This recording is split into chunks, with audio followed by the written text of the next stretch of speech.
entah apa pemerintah gimana ya. Susah. Nggak ada lahan tapi kok pupuk nggak ada gitu loh. Padahal lahan udah kurang. Dulu lahan banyak untungnya kalau ada apa itu pupuk. Tanam banyak naiknya. Kenapa, Pak? Ya itu kendalanya dari pupuk.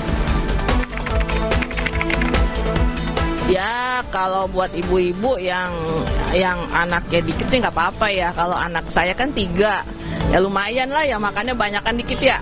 Apalagi kalau anak udah gede-gede kan makannya juga banyak ya.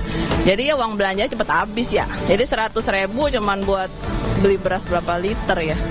Biasanya kan 5 liter. Nah ini paling cuma 3-4 liter. 3 liter udah habis duitnya. Iya, masa ini juga kita kayaknya keberatan juga gitu, pada mahal semua.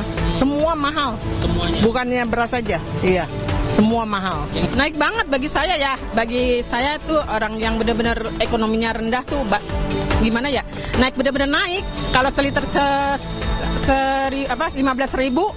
kalau saya 4 kepala lagi kuat-kuatnya makan harus 1,5 liter, ya kan? 1,5 liter itu untuk sehari. 15.000 tambah setengah liter. Belum biaya untuk beli sayurannya, ya kan? Beli sayurannya aja harus butuh duit, ngeluarin duit kira-kira 20.000, 25, ya kan? Belum nanti kalau pas gasnya habis. Kalau pas gasnya habis, nambah lagi biaya, ya kan? Nah gimana tuh? Pusing rasanya.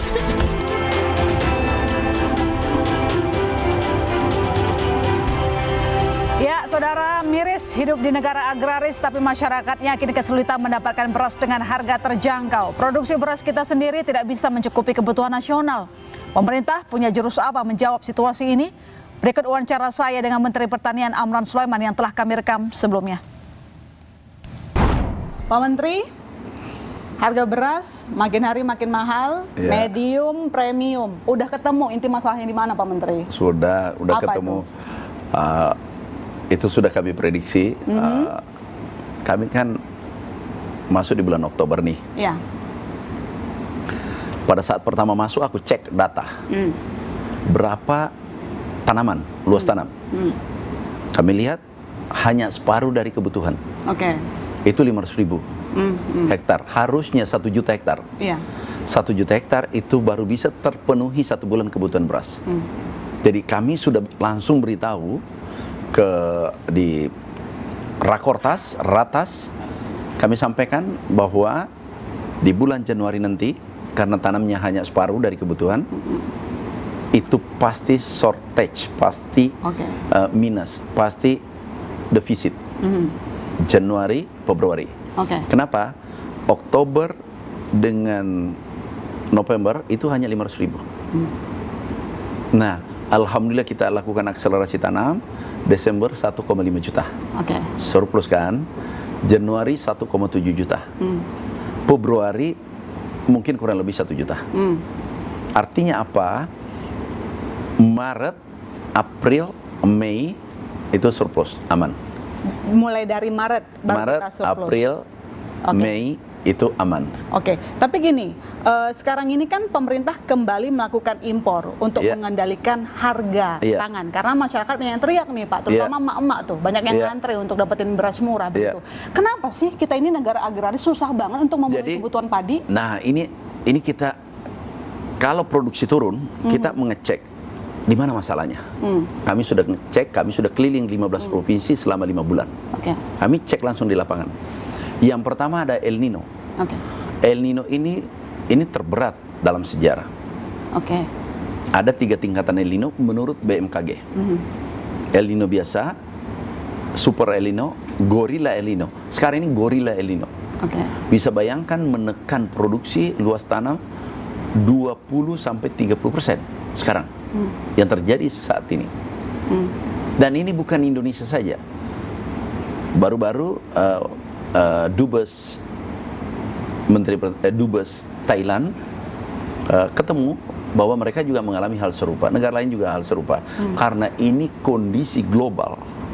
Jadi masalah pangan bukan masalah Indonesia saja, masalah dunia, masalah Indonesia, masalah kita semua. Pak Menteri gini, ngomongin soal stok pangan dunia, sudah dari jauh-jauh hari kita ngomongin soal krisis pangan begitu. Kemudian BMKG juga sudah memberikan reportnya begitu bahwa akan terjadi perubahan cuaca cukup ekstrim, bahkan akan bertahan sampai Maret. Pertanyaan saya sih gini, Pak, sebagai masyarakat gitu ya, mengkonsumsi nasi begitu.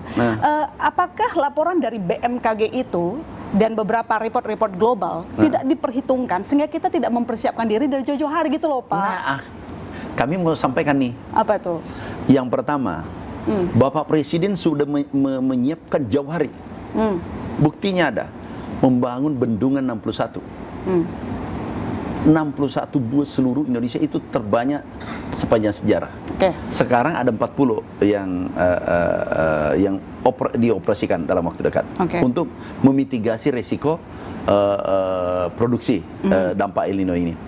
Yang kedua, ada masalah pupuk. Pupuk itu hanya separuh dari kebutuhan. Alhamdulillah, ini kabar baik untuk petani. Ini kabar baik untuk petani kita seluruh Indonesia. Kemarin dalam ratas, Bapak Presiden putuskan naik 9,55 juta ton? Iya, naik langsung 2 kali lipat kan?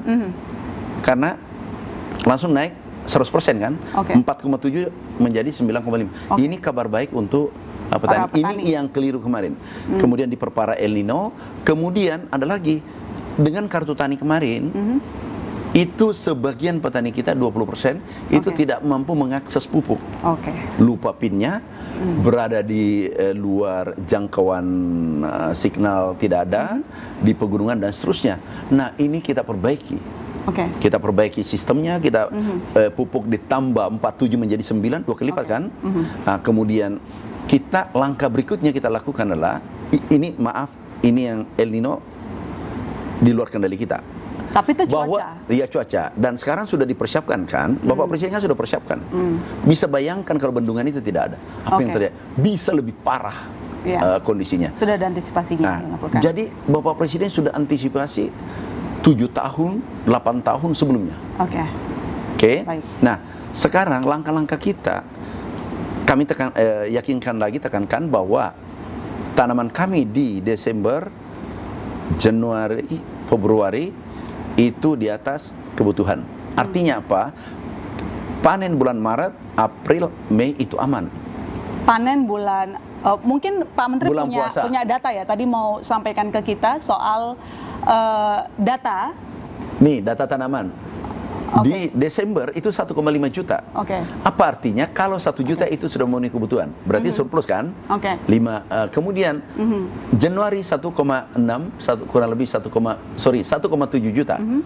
Surplus kan? Kemudian insya Allah Februari 1 juta. Artinya apa? 3 bulan ke depan aman. Karena yang kita tanam di Desember, panennya Maret. Surplus kan? Yang kita tanam di Januari itu panennya April. Yang kita tanam Februari panennya Mei. Nah, sekarang yang kita kejar adalah persiapan panen di Juni, Juli, Agustus, September.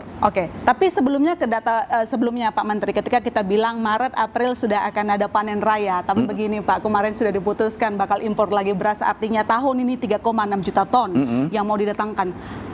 Itu menyakitkan hati petani nggak jadinya? Bahkan nurunin nilai tukar petani nggak? Gini, sekarang kami sudah sepakat, Bulog dan Badan Pangan, bahwa tolong jaga jangan sampai harga gabah petani itu di bawah HPP. Kita sudah sepakat itu. Dan kalau ada di bawah HPP, kami yang turun tangan langsung. Dan selama menteri dulu 5 tahun, pasti kami selalu berada di sisi petani. Bisa lihat dulu, jangan lihat hari ini. Dulu 3 kali kita swasembada. Harus diingat juga dong. Swasembada 2017, 2019, 2020. Kenapa kita tidak bisa melakukan itu lagi, Pak? Lah, saya tanya Mbak ini. Kenapa tidak dilakukan? Aku kan baru datang nih. Enggak, ada El Nino, ada El Nino, ada El Nino. Berarti udah siap dong sekarang melakukan terobosan-terobosan lagi, dan yakin Anda sebagai menteri, ini rumah lama loh Pak. Harus yakin. Kalau swasembada mah enggak sulit bagi teman-teman, enggak sulit. Bukan lagi kalau swasembada dulu baru belajar saja sudah bisa swasembada. Sekarang sudah hatam 5 tahun, enggak. Swasembada enggak masalah. nggak sulit untuk dipenuhi. Punya target yang terpenting target paling lambat 3 tahun. 3 tahun. Paling lambat. Nah, tapi untuk mencapai itu sudah ada langkah. Kita rapat nih tadi maraton nih. Yang pertama, kita memenuhi kuota pupuk sesuai permintaan petani. Ya. Jangan dipersulit petani titik deh. Pasti dia berproduksi. Itu Bapak Presiden sudah penuhi. Yang kedua, kita operasikan bendungan yang dibangun oleh Bapak Presiden melalui Bapak Presiden melalui Menteri PU. Ada 40 bendungan kita operasikan. Itu coverage-nya itu kurang lebih 200.000 hektar. Nih 2. Yang ketiga adalah Pulau Jawa yang ada sungai besar. Supaya seperti Bengawan Solo, kita melakukan pompanisasi. Akhirnya kita pompa ke sawah-sawah tak ada hujan, yang produksi 1 kali bisa 2 kali karena kita pompa. Itu kita sudah programkan, kita sudah anggarkan sinergi dengan PU, BNPB, kemudian Menko PMK, kami sudah sinergi dengan Unhan, itu kita sudah sinergi rapat tadi pembahasan. Nah, berikutnya adalah daerah lahan rawa kita optimasi. Tanam 1 kali jadi 2 kali. Langkah-langkah ini, 4 langkah ini, terakhir itu mekanisasi. Insya Allah Kita bisa bakalan melompat. Swasembada pangan, nggak akan ada permasalahan dari hulu untuk memenuhi Insya Allah kebutuhan beras sekarang masyarakat. seluruh permintaan aspirasi petani Bapak Presiden sudah penuhi. Saya kembali menegaskan lagi pernyataan Pak Menteri tadi, 3 tahun lagi kita bisa swasembada, artinya kita akan mengurangi impor. Pasti kita hilangkanlah. Dulu swasembada kan tidak ada impor. Beras medium ya, kecuali beras spesifik untuk kesehatan. Pak Menteri, tadi kan Anda menyinggung soal memang untuk subsidi pupuk ditambah, dan saya rasa ini merupakan kabar bahagia untuk para petani. Karena kami selalu mendapatkan liputan Pak Menteri di mana para petani itu sedih ya. Betul. Udah dikasih batasan untuk memperoleh pupuk, sementara kebutuhannya jauh lebih besar dari itu. Benar. Itu masalah pupuk. Saya tidak tahu apakah perlu saya tanyakan juga kepada asosiasi para petani begitu cukup atau tidak untuk mengonfirmasi. Tapi pertanyaannya gini Pak, kalaupun memang subsidi dari pupuk ditambah, bagaimana dengan luas panen gitu? Kalau kita lihat, saya lihat data BPS baru tadi saya iniin riset begitu, luas panen padi 2022 10,45 juta hektar, 2023 turun 10,20 juta hektar, dan setiap tahun turun Pak Menteri. Gimana? Nah, sekarang turun karena El Nino kan, yang 2023. Yang sebelum-sebelumnya? Nah, sekarang untuk menaikkan planting index, itu kata kuncinya adalah air. Air bendungan tadi yang 40 kita alirkan, dulu tanam 1 kali bisa 2 kali. Yang kedua adalah pompanisasi di Jawa nanti kurang lebih 500.000 hektar. Kita mudah-mudahan bisa terrealisasi ini tahun. Itu bisa tanam 2 kali. Kan luas tanam kan, bukan luas lahan. Kemudian rawa yang kita bangunkan ini dan kita sudah punya pengalaman 400.000 hektar, itu kita membangun seperti dulu Kalimantan Selatan dengan Sumatera Selatan.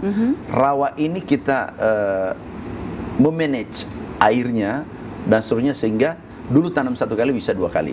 3 langkah ini untuk menambah luas tanam, bukan luas lahan. Di luar luas sawah.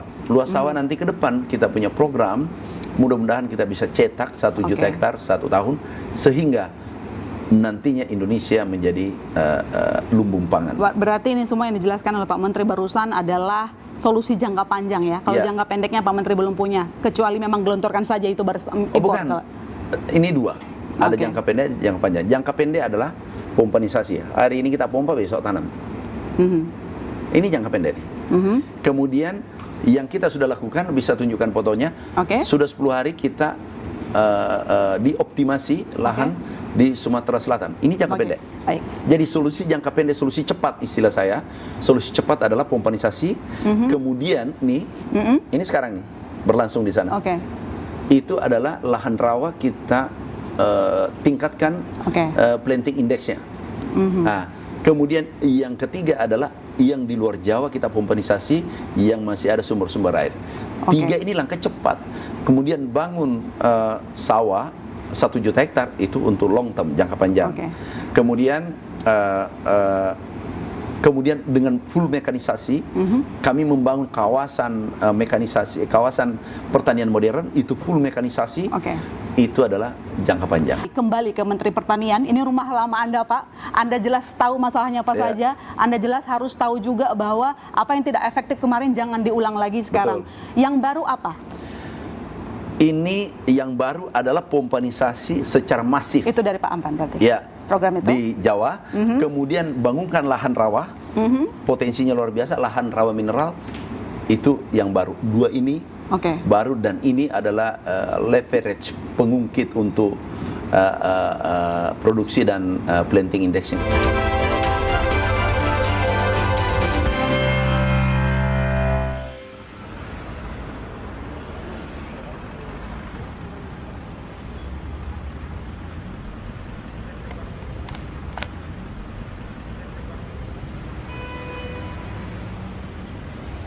Para agen, sampaikan pesan teman terpercaya.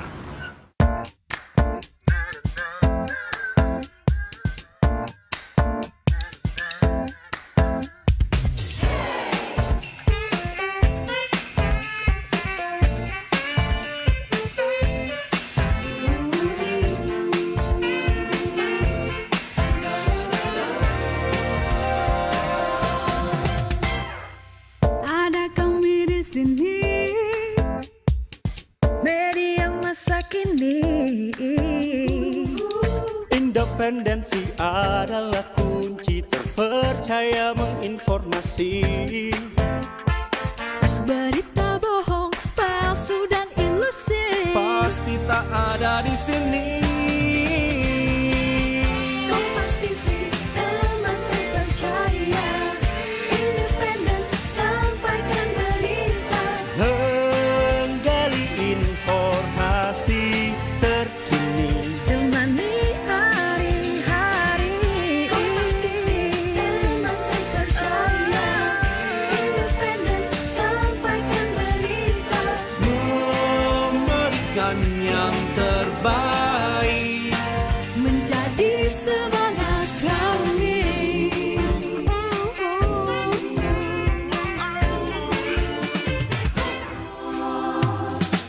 Ada kami di sini. Media masa kini. Berita aktual hingga komedi, tak perlu susah kau cari-cari. Pagi hingga malam dan dini hari, menghadirkan fakta terkini. Kompas TV, teman terpercaya. Independen, sampaikan berita. Menggali informasi terkini. Hari-hari. Kompas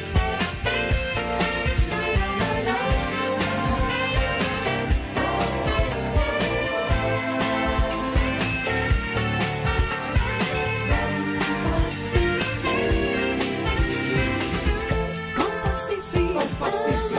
teman terpercaya.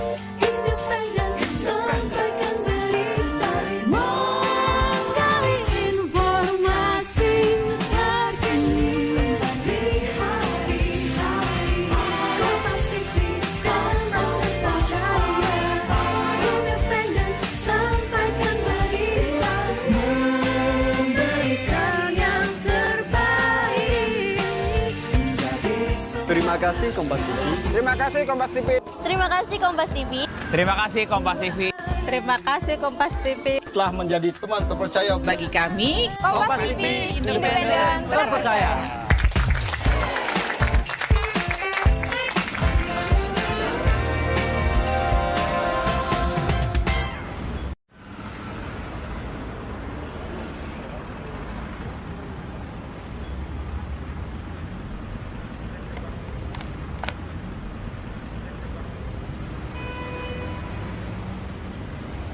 Para agen, sampaikan. Sekarang saya bertanya mewakili para petani, Ya. Pak Menteri. Memang kalau harga naik yang ribut konsumen, karena Ya. memang jumlah konsumen lebih banyak ketimbang petani, Ya. begitu ya. Tetapi bagaimana Anda sebagai pimpinan di Kementerian Pertanian bisa memastikan juga kesejahteraan petani terjaga, Ya. tapi juga ya begitu berkoordinasi dengan sejumlah kementerian dan lembaga untuk menjaga harga pangan. Jadi sama-sama win-win solution gitu untuk Ya, konsumennya betul. harga terjaga, untuk petaninya sejahtera. Ya. Apalagi sekarang jumlah petani turun terus loh Pak. Ya, jadi kalau dulu slogan saya beri ruang petani untung, pasti berproduksi dan tersenyum. Caranya, Tapi- maksudnya realnya apa? gitu Oke, loh. nanti aku ceritakan realnya. Oh. Terus konsumen juga bahagia, petani tersenyum, konsumen bahagia, atau petani bahagia, konsumen tersenyum. Caranya adalah pertama, pastikan sarana produksi untuk petani seperti pupuk. Nomor satu pupuk. Sekarang Presiden sudah penuhi, kemarin sudah diputuskan. Dan diawasi ya Pak supaya tepat Diawasi. sasaran. Ini satu. Yang kedua adalah bagi petani yang mau tanam cepat di musim El Nino kering ini, kita beri insentif benih gratis. Oke. Itu 4 juta hektar.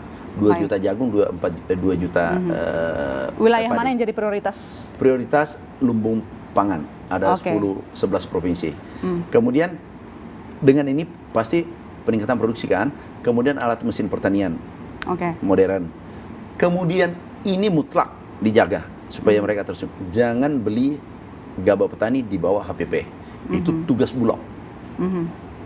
Oke. Dan pasti kalau nanti harga turun di bawah HPP pasti kami turun tangan. Oke. Kami turun di lapangan dan kami tidak, selama kami jadi menteri, nggak pernah membiarkan petani jalan sendiri. Oke, soal food estate kira-kira nanti mau dilanjutin semasif apa, lalu kemudian komoditasnya apakah nanti akan ada yang ditukar begitu, diubah atau dilanjutin? Gini, ini nguji ya. Enggak. Food estate ini sudah pasti dilanjutkan. Pak Prabowo, Pak Jokowi itu visioner. Food estate ini adalah solusi masa depan pangan Indonesia. Ini harus, jadi food estate ini dikelola pertanian modern skala besar. Baik. Karena kan Jawa ini skala kecil kan. Nah ini harus, kalau ingin teknologi tinggi, itu food estate jawabannya. Kita membangun skala besar dan seterusnya. Yang kedua adalah bahan nantinya, kebijakannya bahan pangan apa yang kurang, itu yang ditanam. Oke. Jadi kita bisa kontrol. Dan di sana dari upstream to downstream. Jadi dari hulu ke hilir, sampai RMU, sampai packaging dan seterusnya. Oke. Nah, ke depan penduduk kita kan bertambah terus. Ada yang mengatakan harus intensifikasi. Iya, paralel. Intensifikasi kita lakukan di lahan Jawa seperti ini, pompanisasi, kemudian mekanisasi pertanian, itu kan intensifikasi. Kemudian harus ada ekstensifikasi karena adanya penurunan luas lahan sawah tiap tahun kan, dan itu tidak sedikit. Sehingga kita ekstensifikasi, tetapi dengan pendekatan pertanian modern. Oke, baik. Jadi itu mutlak. Oke. Terima kasih atas penjelasan terkait strategi yang akan dilakukan. Saya senang ketika ada kalimat mensejahterakan petani. Kami berharap, gitu ya, Indonesia kita bisa mandiri pangannya, nggak lagi mengandalkan hasil pangan dari negara lain. Terima kasih Pak Menteri Pertanian Amran Sulaiman telah bergabung di Kompas TV. Terima kasih. Ya, kalau tadi kita sudah berbicara dari sisi produksi ketersediaan dalam negeri, maka sekarang bagaimana menstabilkan harga pangan, dan telah hadir di studio ada Pak Arief Prasetyo Adi, Kepala Badan Pangan Nasional. Selamat malam Pak Arief. Selamat malam Mbak Ilona. Yang selama ini lagi sibuk-sibuknya ya, semoga semangat tetap dalam dialog ini ya. Semangat, insya Allah. Dicari. Iya, selalu dicari. Kasih, dan tentu saja ada Mbak Titis Nurdiana, wartawan Senior Konten. Selamat malam Mbak Titis. Selamat malam. Malam ini kita update beliau ya. Kita tanya-tanya beliau pertanggungjawaban atas pengendalian harga pangan, Pak Arief. Oke. Baik. Tadi saya udah ngobrol dengan Mentan soal sisi produksi begitu ya. Sekarang saya ke sisi pengendalian harga pangan, di mana memang sesuatu yang paling dinanti, yang paling harus gitu karena jangka pendek begitu ya. Pak, yang kita tahu Bappenas bersama Bulog sudah rajin melakukan operasi pasar, ya, menyediakan beras murah, di mana kalau kita lihat pemandangan banyak ibu-ibu ngantre berdesak-desakan Pak berjam-jam begitu ya. Kemudian juga kemarin sudah diputuskan ditambah lagi impor beras. Jadi tahun ini ternyata angkanya jauh lebih besar dibandingkan tahun lalu. Tapi kenapa kok harga beras masih mahal ya Pak? Yang premium ada yang sampai Rp19.000 per kilogram, medium Rp13.000, biasanya Rp10.000. Silakan penjelasannya. Makasih Mbak Ilona. Jadi harga beras itu apa kata harga gabah? Oke. Kalau kemarin harga gabah di atas 8.000, maka harga berasnya secara mudah 2 kali. Ya 16.000. Ya. Kemudian masih ditemukan harga beras di bawah 12.000 itu ya memang beras SPHP, stabilisasi pasokan dan harga pangan. Oke. Dan beras SPHP ini ya rupanya memang menjadi pilihan karena selisih antara harga beras ya yang dari panen lokal ya itu memang cukup lumayan dengan harga beras SPHP. Kemudian kenapa harganya masih tinggi? Ya. Harganya masih tinggi ini hari ini saya dapat laporan harga rata-rata untuk GKP sudah 7.100. Oke. Ya, nanti dalam waktu 2-3 minggu ke depan biasanya perlu waktu jeda sedikit karena untuk memproses ya. Biasanya harga beras juga akan terkoreksi. Ya, tapi untuk sampai dengan panen di atas 2,5 juta ton per bulan ya, pemerintah tentunya sudah memiliki CPP cadangan pangan pemerintah yang memang sudah kita siapkan jauh-jauh hari untuk melakukan intervensi seperti hari ini. Oke, nah dari total impor yang sudah kita tahu ya diumumkan kemarin juga ya Mbak Titis. Nah realisasi yang sudah masuk berapa? Jadi begini Pak, memang sudah ada dealnya begitu ya jumlahnya. Jadi seakan-akan aman nih stoknya, tapi ternyata tidak bisa menstabilkan harga pangan. Saya bilangnya mahal Pak, nggak usah liatin saya, ini soal ibu-ibu begitu. Nah kira-kira urusan perut, soal urusan perut. Nah kira-kira bukan kira-kira, tapi berapa yang sudah masuk begitu loh. Jadi kita bisa menghitung kenapa mungkin berapa lama lagi proses normalnya harga atau masih butuh waktu gitu loh. Kira-kira mau harga berasnya berapa? Mungkin tidak setinggi sekarang ya Pak. Kalau sekarang misalnya premium ada yang Rp19.000, saya cek di Jakarta Timur, ya mungkin kita kembali lagi ke normal. Kira-kira berapa itu normal? 12.000, 13.000. Ya. Oke, berarti kalau 12.000 maka harga gabah yang disepakati 6.000. 6.000. Oh. Ya, misalnya demikian ya.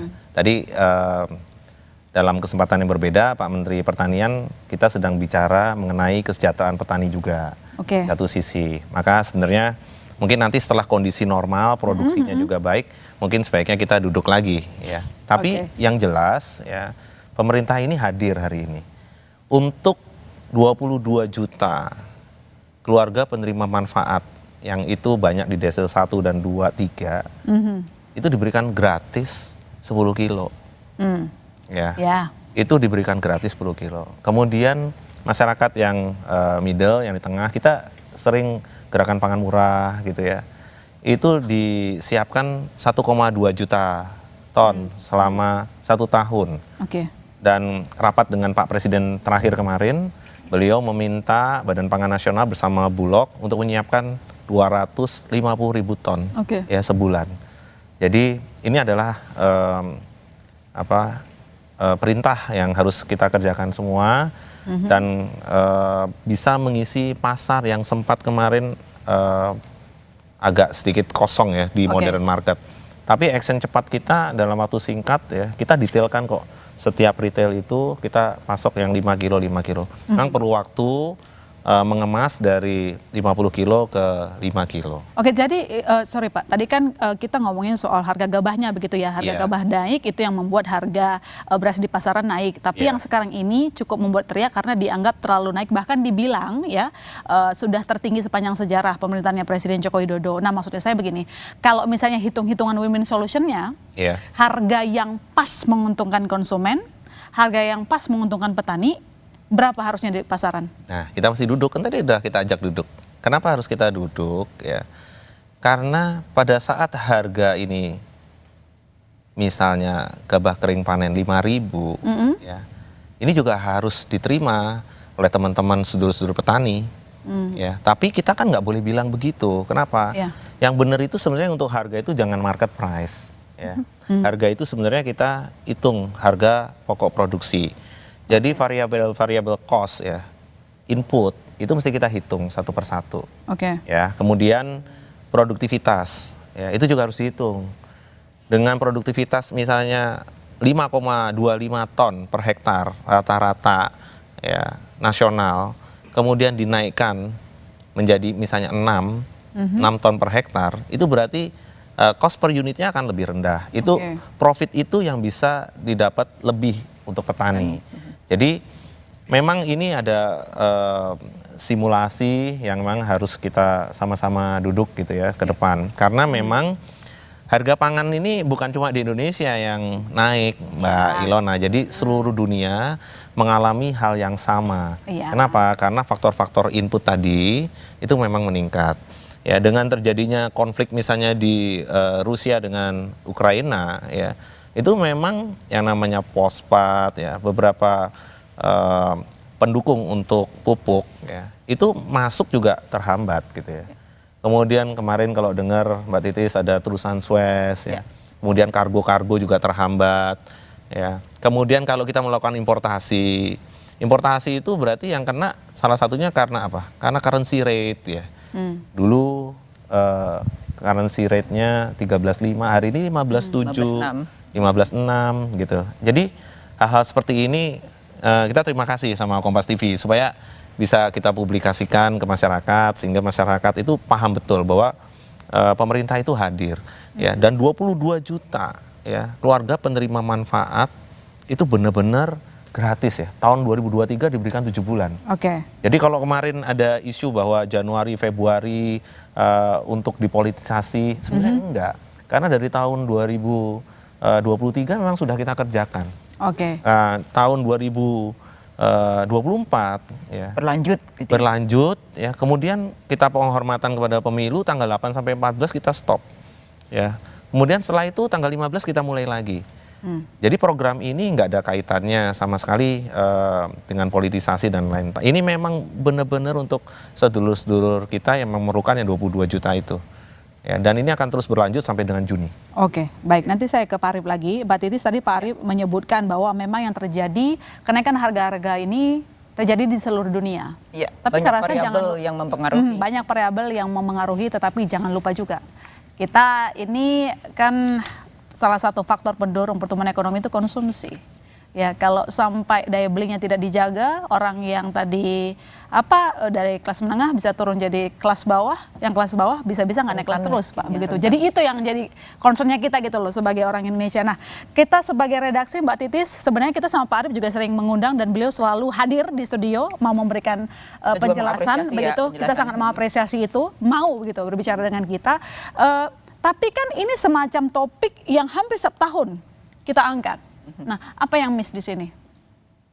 Dari sepanjang kita Pak ya, kita menuliskan dan melakukan reportase apa yang terjadi. Sebetulnya kan sebenarnya tidak terjawab Pak, bahwa harga pangan khususnya beras memang melesat sangat tajam Pak. Meskipun impor sudah dilakukan, intervensi pasar juga dilakukan, tapi belum mampu meredam harga di pasar. Betul bahwa ada 22 juta masyarakat kita yang mendapatkan bantuan, sehingga selama 7 bulan di tahun 2023 itu diberikan subsidi, dia tidak beli beras. Tapi yang juga memang harus dipikirkan Pak adalah yang tadi sebetulnya Pak, golongan menengah yang rentan miskin, menengah bawah. Menengah bawah ini kan mau tidak mau harus spend duit untuk membeli beras dengan harga yang lebih mahal. Nah, ini kan akan mempengaruhi Pak, mempengaruhi daya beli gitu, akan mempengaruhi daya beli masyarakat yang mayoritas sebetulnya kalau kita ngomongin yang rentan miskin itu jumlahnya juga luar biasa banyaknya, 21 juta, itu 21 juta, terus ditambah lagi yang mereka itu rentan sekali dengan ketika ada satu saja komoditas yang naik, mereka itu harus menurunkan lagi kualitas hidup dan bisa jadi mempengaruhi belanjanya gitu. Itulah kenapa harga beras kita tuh sebenarnya pengen mengetahui hitung-hitungan pemerintah baik itu petani sejahtera tapi bisa petani sejahtera, masyarakat kelas bawah itu bisa menikmati beras, tidak kekurangan beras, tapi golongan menengah bawah khususnya yang selama ini tidak mendapatkan bantuan pemerintah atau subsidi apapun dari pemerintah itu bisa membeli harga beras. Ini yang sekarang teriak itu kan sebetulnya itu mereka nggak bisa menaikkan kayak di warteg gitu kan. Itu kan kemarin ibu-ibu protes banyak yang datang ke redaksi bahwa mereka protes dengan harga beras. Dulunya mereka bisa membeli 10.000, sekarang nggak mungkin dan tidak mungkin menaikkan harga makanannya mereka karena nanti takut pelanggannya kabur. Ya, pelanggannya kabur. Juga. Nah, ini kan persoalan dari hulu dan hilir yang memang harus segera dibenahi khususnya untuk supaya masyarakat itu tidak semakin terpuruk ketika beban itu bertumpuk, Pak. Catatan kita bahwa sebetulnya, Pak, kalau impor sekarang kan sebetulnya 2 juta ditambah 1,6 juta menjadi 3,6 juta, Pak ya. Dan selalu dalam sejarahnya, Pak, itu selalu naik ketika pemilu. Itu tadi kenapa Pak, memang tidak ada, misalnya Bapak kan bilang bahwa memang tidak ada politisasi karena itu berjalan, tapi sejarahnya itu setiap tahun 2018 kita sampai 2,25 gitu atau sekitar 2,3 juta ton yang juga didatangkan. Dan kemudian tahun 2023 itu berulang. Nah, itulah kenapa publik kemudian menyimpulkan bahwa bansos itu adalah salah satu menjadi kenapa sih impor menjadi tinggi dan kemudian menjadi alat politisasi. Kalau Bapak tadi menjelaskan bahwa tidak ada sebetulnya kita luar biasa karena memang masyarakat negara hadir untuk menolong 22 juta masyarakat yang memang tidak mampu untuk mendapatkan beras atau kemudian disubsidi pemerintah sehingga mereka tuh aman dalam makanan pokoknya mereka. Itu sih sebetulnya Ilona catatan kita bahwa impor secara data setiap pemilu selalu naik dan naiknya luar biasa. Kalau melihat data dari BPS sebetulnya kan naiknya tahun 2023 juga luar biasa banyaknya ya Pak ya. Meskipun ada carry over di tahun sebelumnya, ketika jatuh di 2023 maka menjadi melejit dan tahun 2024 belum kejadian, baru jalan 2 bulan sudah ditambah lagi 1,6. Nah, itu sebetulnya kita juga pengen bertanya sebetulnya keputusan 1,6 juta untuk tambahan ditambah 2 juta dapatnya dari mana dan kemudian selain ketersediaannya nanti penyebarannya konsumsinya seperti apa gitu Pak dan produksi dalam negeri gitu. Ya, yang seperti tadi kita sebutkan bahwa pemerintah kembali menambah kuota impor beras dari mana saja, lalu kemudian apakah memang segenting itu ya ketersediaan beras di Indonesia? Nanti dijawab Pak Arief, jangan kemana-mana saudara, kami masih akan segera kembali.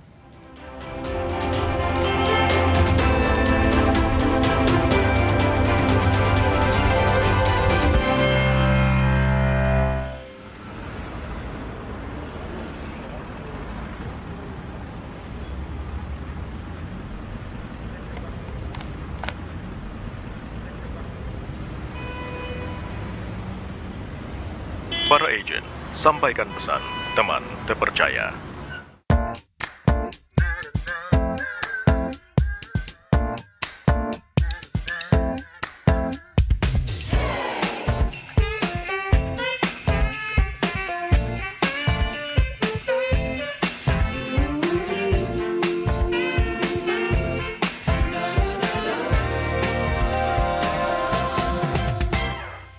Ada kami di sini, media masa kini. Independensi adalah kunci terpercaya menginformasi. Berita bohong, palsu dan ilusi pasti tak ada di sini. Kompas TV, teman terpercaya, independen, sampaikan berita, Menggali informasi terkini, temani hari-hari. Kompas TV, teman terpercaya, independen, sampaikan berita, Memberikan yang terbaik, menjadi semangat kami.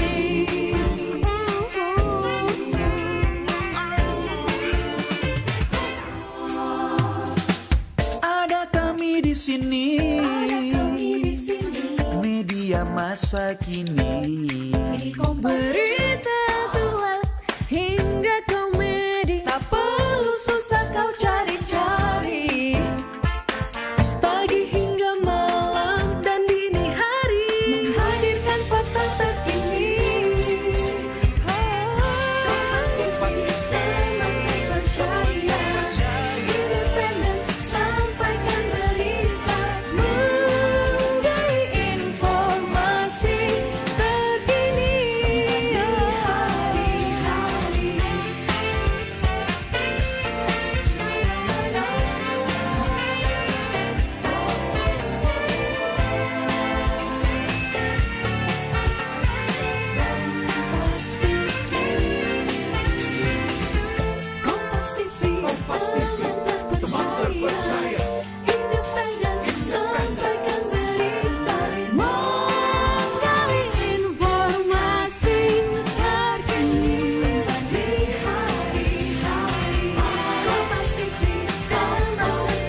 Terima kasih Kompas TV. Terima kasih Kompas TV. Terima kasih Kompas TV. Terima kasih Kompas TV. Terima kasih Kompas TV. Telah menjadi teman terpercaya Bagi kami, Kompas TV, independen, terpercaya.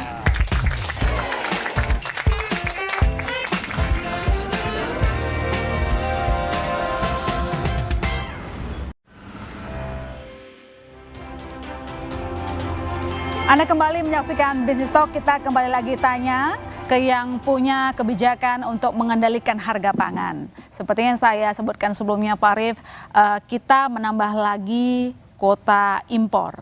Apakah memang segenting itu jumlah ketersediaan beras dalam negeri yang sangat kurang? Lalu kemudian mungkin sekalian jawab tadi pernyataan dari Mbak Titis, harusnya diperbagi hulu ke hilir. Amanah Perpres 125 tahun 2022 itu Mbak Ilona, kita pemerintah itu harus punya cadangan pangan pemerintah. Iya. Sehingga mau ada panen, mau tidak ada panen, El Nino, La Nina, banjir, disaster, pemerintah harus punya cadangan pangan. Nah, kita sepakat dulu nih. Ya. Kemudian panennya di Januari Februari itu kita sedang di bawah. Kira-kira berasnya dari mana untuk cadangan pangan pemerintah? Impor. Ya pasti impor. Jadi nggak ada kaitannya antara importasi dengan kegiatan tahun politik, itu nggak ada. Kegiatan politik gitu ya. Tapi kalau pemerintah memiliki cadangan pangan pemerintah, itu hukumnya wajib. Wajib. Ya, bayangkan kalau hari ini kita tidak punya cadangan pangan pemerintah. Ya, ini hari ini kita punya 1,4 juta. Ya, hitungannya 800.000 ton itu on hand, yang 600, 500, 600 itu good in transit ya. Lagi dalam perjalanan maksudnya. Kemudian berikutnya kita akan bidding terus ya. Importasi yang dilakukan sekali lagi importasi yang terukur. Ya. Sebenarnya kita ini sedih ya kalau kita diskusi soal importasi. Itu harusnya giat ekonomi yang ada di Vietnam, ada di Thailand, pindahin ke Indonesia. Kalau kita ngimpor 3 juta ton itu, Mbak, itu ekivalen dengan kurang lebih ya 30 triliun. Ya. 30 triliun itu kita pindahin lah ke Indonesia. Sehingga apa yang disampaikan oleh saudara saya Pak Menteri Pertanian beserta jajaran, itu harus kita dukung semua. Ya, mulai dari persiapan lahan, kemudian benih, kemudian pupuk, infrastruktur, alat mesin pertanian, ya, penyuluh, kemudian teknologi pasca panen, ya, itu semua harusnya satu paket yang harus dikerjakan. Importasi ini percaya hanya untuk mengganjal sampai dengan produksi kita meningkat.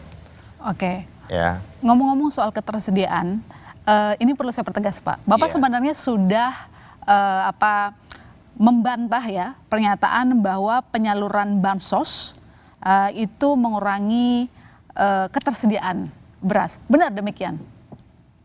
Bantuan pangan mungkin. Bantuan pangan. Ya.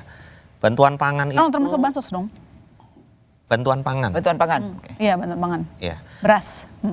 Bantuan pangan beras pemerintah itu sudah dilakukan dari tahun 2023. Dan sudah direncanakan cukup lama. Dan ini tidak mengganggu panen lokal. Ya. Stok ini stok dari Bulog. Bulog itu 1 tahun terakhir stoknya mayoritas dari importasi. Hanya sedikit sekali, mungkin sekitar 30 sampai 60 ribu ton yang diambil dari panen lokal. Ya. Yang saya harapkan itu ke depan Bulog itu diisi stoknya dari panen lokal. Ya.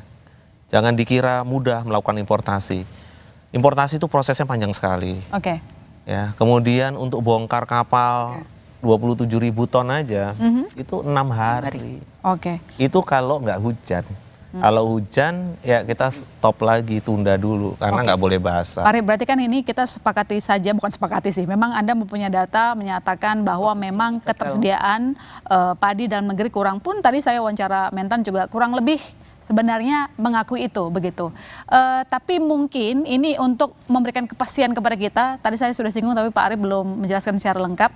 Dari total 2024 ini 3,6 juta ton, itu dari negara mana saja, terus kapan masuknya, dan 2003 kemarin, 2023, itu berapa total beras realisasi yang udah masuk ke Indonesia? Tahun 2023 carry over dari tahun 2022 300.000 ton. Kemudian 2 juta ton masuk. Jadi total 2,3 juta ton yang diimport oleh Bulog. Ya. Kemudian tahun 2024 masuk 500.000 ton. Ya, baru masuk 500.000 ton nih. Ya, kemudian kita udah bidding yang berikutnya. Itu ada 500.000 ton lagi.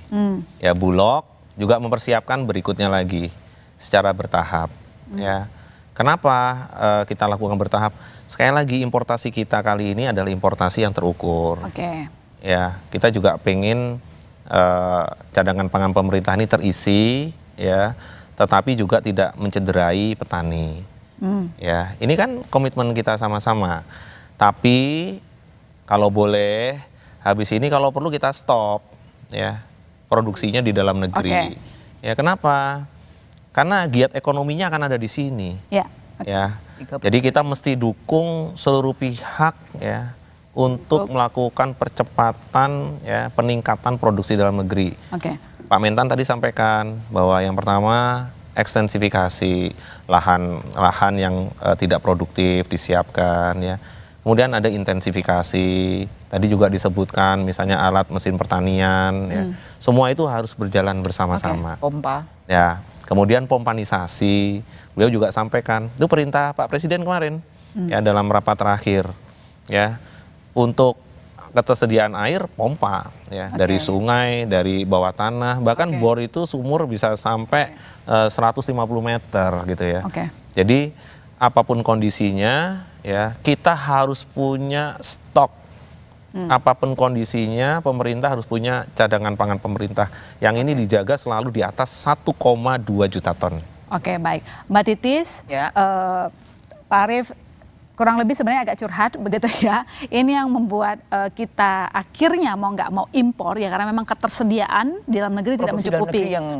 Bahkan padahal sebenarnya begini, dari data saja sudah jelas, hampir 100% masyarakat Indonesia itu makannya nasi. Makanya dibilang kan orang Indonesia kalau nggak makan nasi nggak kenyang. Nah itu kan fakta, data yang harusnya dilihat dong gitu. Menurut Mbak Titis, apa yang membuat sektor pertanian kita ini kok kayaknya susah sekali ya untuk mandiri, dan sebagai negara agraris masih menggantungkan kebutuhan pokok dari negara lain. Itu kan yang terjadi sekarang.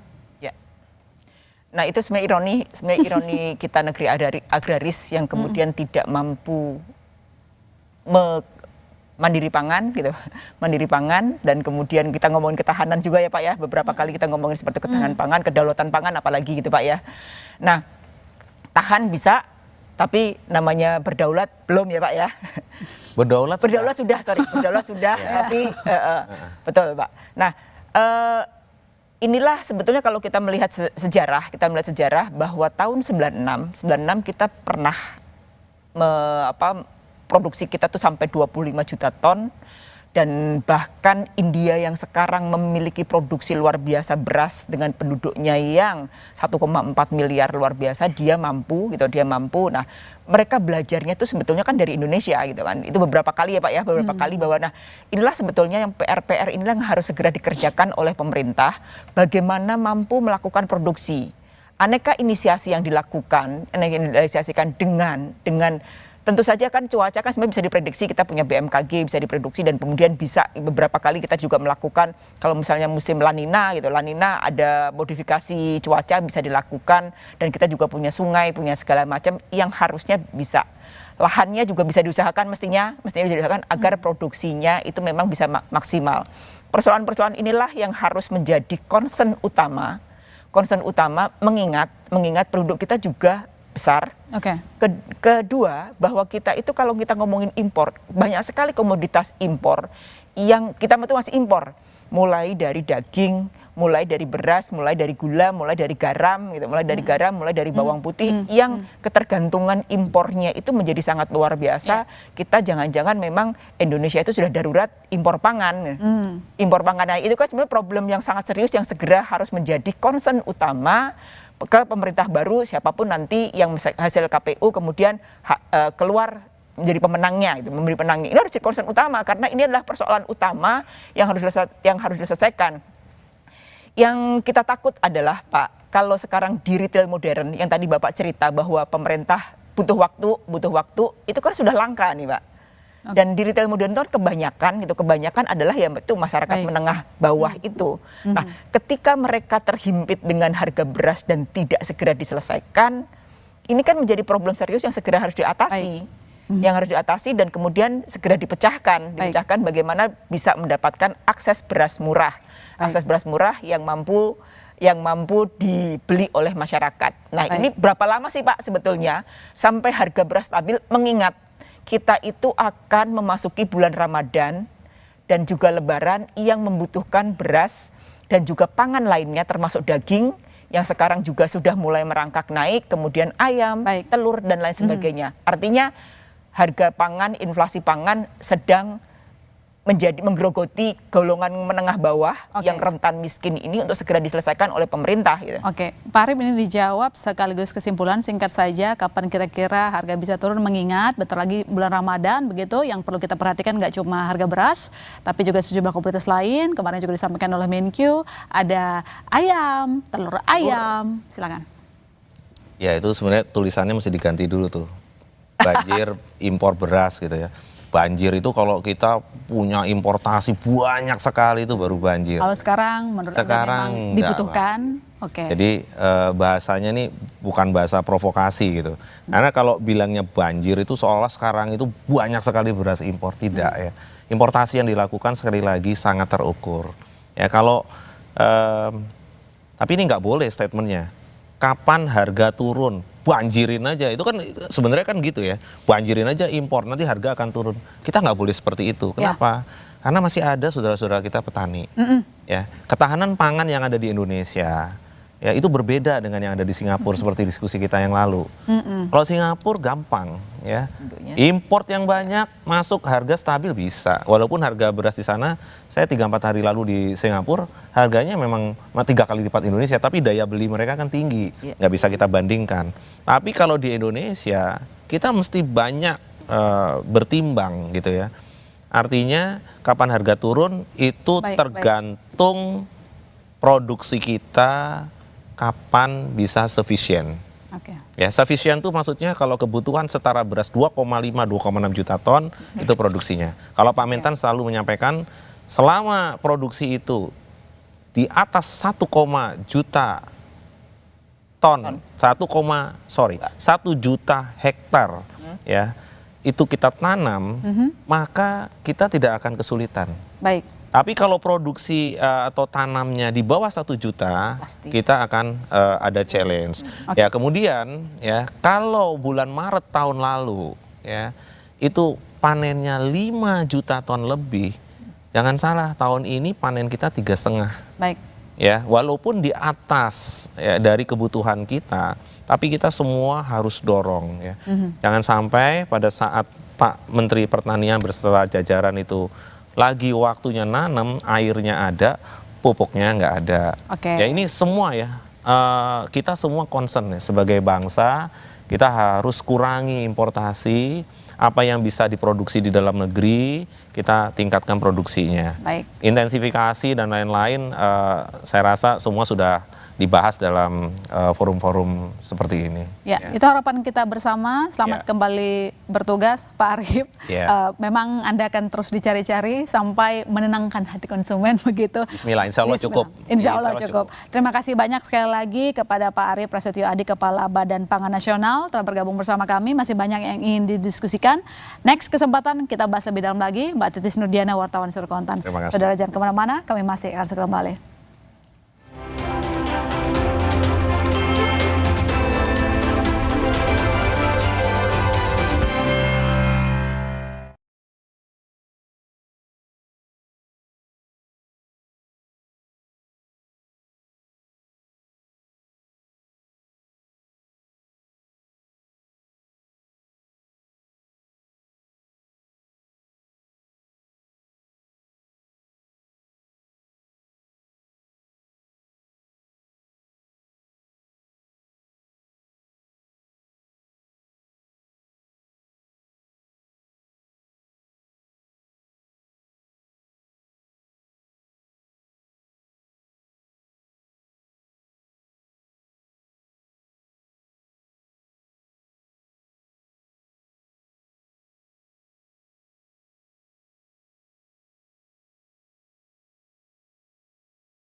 Ya saudara, sudah menjadi cita-cita kita dari lama agar mandiri pangan atau kurangi ketergantungan impor. Maka sekarang kita akan tunggu konsistensi pemerintah mewujudkan itu semua. Saya masih Tarigan undur diri. Sampai jumpa Selasa depan di Business Talk.